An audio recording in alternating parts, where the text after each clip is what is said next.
السلام علیکم۔ اسماعیل علیہ السلام اور ان کی اولاد کے لیے ہولی بائبل میں بشارتیں اور تاریخ۔ اس پوسٹ کے 3 مقصد ہیں۔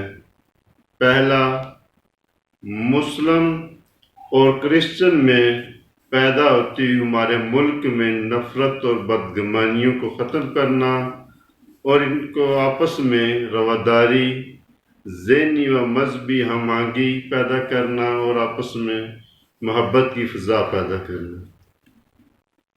دوسرا، مسلم بائبل مقدس کا مطالعہ کریں اور مسیحی قرآن مجید کا مطالعہ کریں تاکہ ان کو معلوم ہو کہ ان دونوں مذاہب میں کتنی قریبی اور ذہنی ہم آہنگی اور قربت ہے۔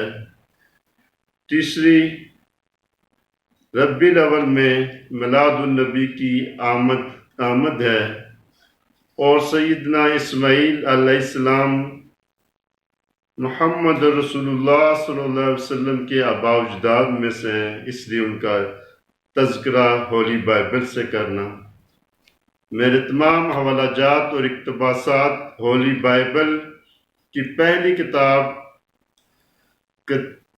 پیدائش یعنی جینیس کے باب 12 سے 36 تک سے ہوں گے۔ پہلی چیز، بشارتیں۔ پہلی بشارت حضرت ابراہیم علیہ السلام کو خدا کی طرف سے اسماعیل کے حوالے سے جو دی گئی، باب 17 آیت 18 سے 20۔ اور ابراہیم نے خدا سے کہا کہ کاش اسماعیل ہی تیرے حضور جیتا رہے۔ تب خداوند نے فرمایا،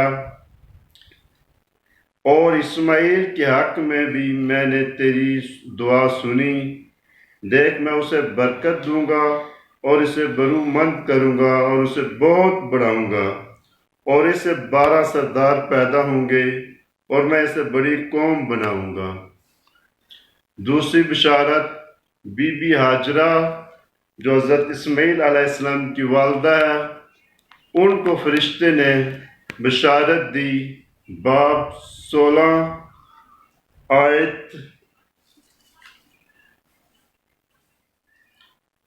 آیت 10 اور 11۔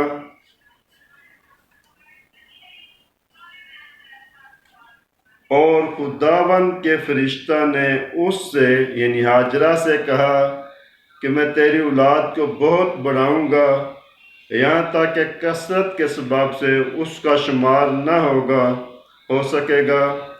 اور خداوند کے فرشتہ نے اس سے کہا کہ تو حاملہ ہے اور تیرے بیٹا ہوگا، اس کا نام اسماعیل رکھنا، اس لیے کہ خداوند نے تیرا دکھ سن لیا۔